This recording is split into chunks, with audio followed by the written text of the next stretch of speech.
नमस्कार। रोग कैसा भी हो, ये 4 नियम बचाएंगे आपको हर प्रकार के रोग से और आपके शरीर को हमेशा रखेंगे स्वस्थ। पहला, आपको अपने पाचन तंत्र को बहुत दुरुस्त, बहुत मजबूत रखना है। पाचन तंत्र को मजबूत रखने के लिए आपको 4 चीज़ों का ध्यान रखना पड़ता है। एलिमिनेशन प्रॉपर हो, मतलब आपको कब्ज नहीं रहनी चाहिए।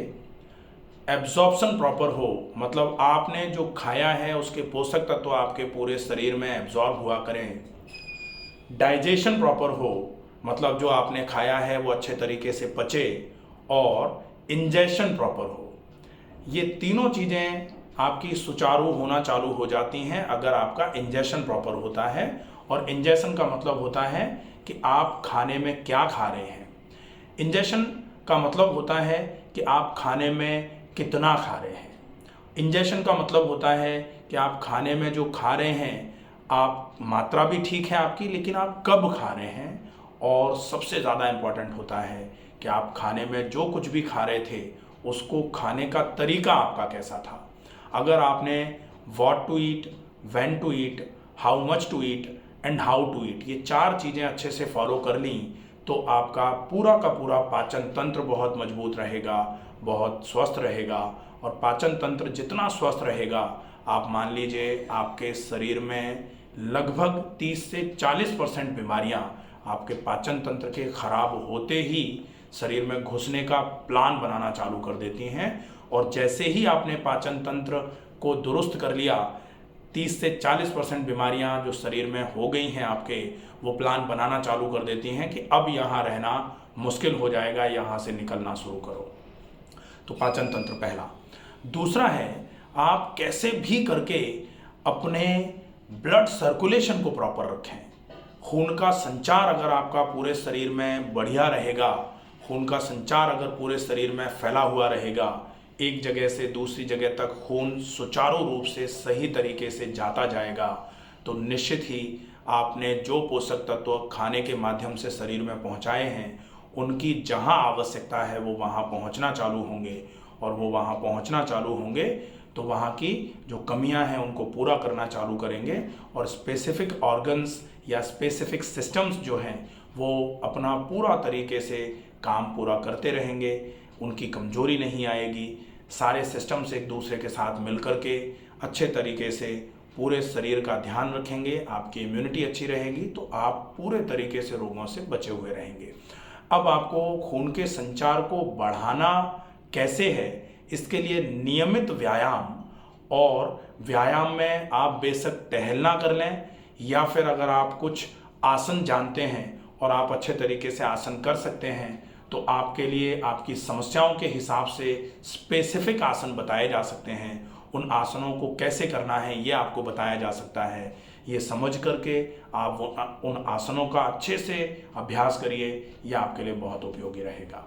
फिर होता है डायरेक्ट प्राणायाम, जो है वो आपके खून को संचार पर इतना अच्छे तरीके से ले जाता है, खून के संचार में इतनी अच्छी वृद्धि करवाता है कि आपके स्पेसिफिक ऑर्गन्स तक, स्पेसिफिक सिस्टम तक अच्छे तरीके से खून पहुँचे। इसमें बहुत अच्छे तरीके से आपकी हेल्प हो जाती है।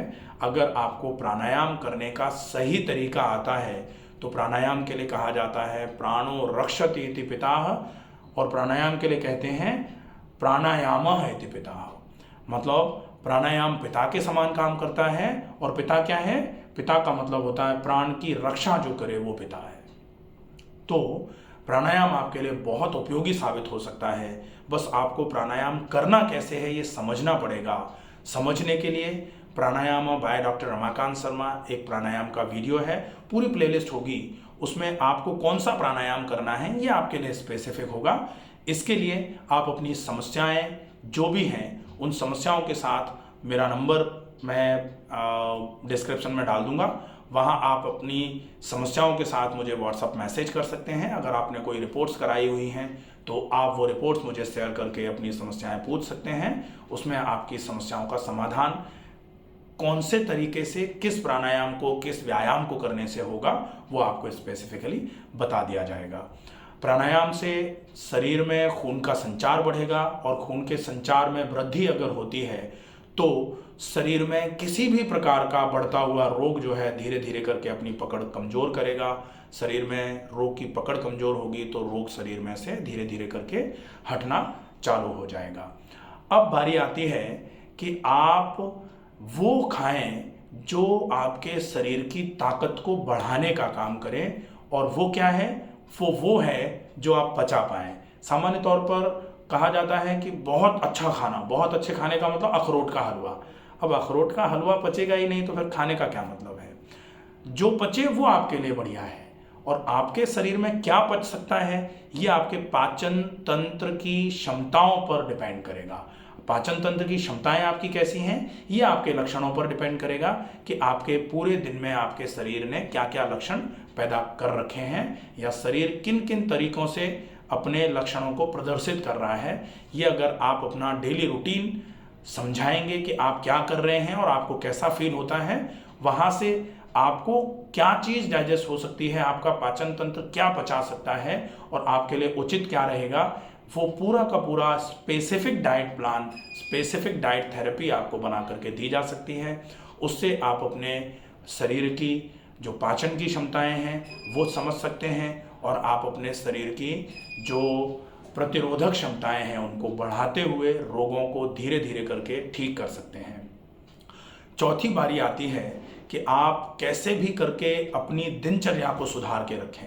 दिनचर्या को सुधार के रखने का मतलब है कि आप सवेरे जल्दी जागें, सवेरे व्यायाम ज़रूर करें, रात का जो भोजन है वो रात का भोजन ना होकर के सायंकालीन भोजन बनाएं उसको।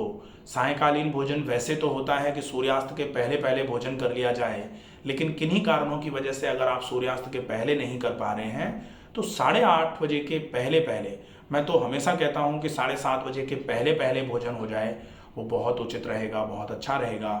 लेकिन अगर आपकी मजबूरियाँ बहुत ज़्यादा हैं, आप ऑफिस से फ्री नहीं हो पा रहे हैं, तो आप 8:30 बजे के पहले पहले कैसे भी करके भोजन कर लें।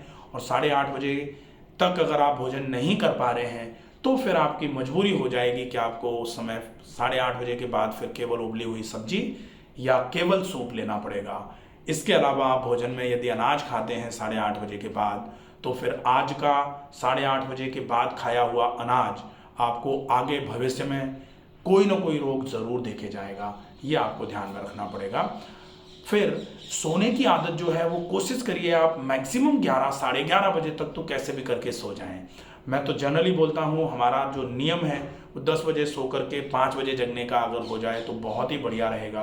7 घंटे की नींद पर्याप्त होती है।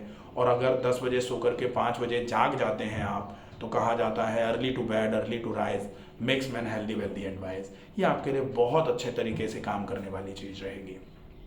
कैसे भी करके अगर आप इन चारों चीज़ों का फॉलोअप अच्छे तरीके से कर लेते हैं तो निश्चित ही शरीर में किसी भी प्रकार का रोग आपके शरीर में जगह नहीं बना पाएगा, आपके शरीर में घुस नहीं पाएगा।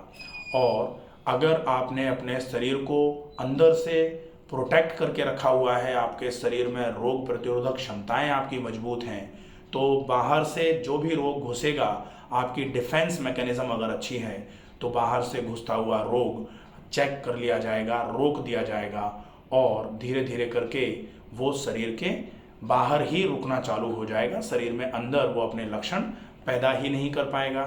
चाहे वो रोग आपका पैथोजेनिक रीजंस की वजह से हो रहा हो, पैथोफिजियोलॉजी जिसमें आपके पैथोजेंस होते हैं उनकी वजह से हो रहा हो, या फिर लाइफस्टाइल आपकी जो ख़राब होने की वजह से डिसीजेज हो रही हैं जिनको जीवन शैली के रोग बोला जा रहा है कि आप व्यायाम नहीं कर रहे हैं, आपका खाने पीने का नियम खराब है, आप सवेरे जल्दी नहीं जाग रहे हैं, आप रात भर काम कर रहे हैं, या फिर इन जीवन शैलियों की वजह से धीरे धीरे करके आपका डाइजेस्टिव डिसऑर्डर धीरे धीरे करके प्रोमिनेंट होता चला जा रहा है, डाइजेस्टिव इश्यूज़ आपके बहुत ख़राब होते चले जा रहे हैं, पाचन तंत्र आपका धीरे धीरे करके कमज़ोर होता चला जा रहा है। और एक तंत्र अगर आपका बिगड़ा तो एक तंत्र के बिगड़ाव के बाद आपके धीरे धीरे करके सारे तंत्र बिगड़ना चालू हो जाते हैं और उसकी वजह से धीरे धीरे करके आपके शरीर की डिफेंस मैकेनिज्म वीक होती है। और शरीर की डिफेंस मैकेनिज्म अगर एक बार वीक हो जाती है तो फिर रोग आसानी से आपके शरीर में कब्जा कर सकते हैं, रोग आप आसानी से आपके शरीर में घुसने का प्रयास करते हैं। और एक रोग को अगर आसानी से जगह मिल गई तो फिर वो बाकी के रोगों को भी बहुत आसानी से अट्रैक्ट करते हुए आपके शरीर में जगह दिलवा देता है। आशा है ये सिंपल सी चीज़ें हैं, ये आपको समझ में आई होंगी। और ये विशेष ध्यान रखें कि आप अगर परमानेंटली अपने रोगों से मुक्ति चाहते हैं तो किसी चूरन चटनी या नुस्खे से काम नहीं चलेगा, आपको अपनी जीवन शैली को बदलना ही पड़ेगा। अगर आपने जीवन शैली को बदल लिया तो निश्चित ही धीरे धीरे करके आपके रोग बिल्कुल आपके शरीर में घुसने से कतराना चालू कर देंगे। आपका शरीर पूरे तरीके से मजबूत रहना चालू हो जाएगा। स्वस्थ रहिए, सुरक्षित रहिए, अपना ध्यान रखिए, अपनों का ध्यान रखिए। नमस्कार।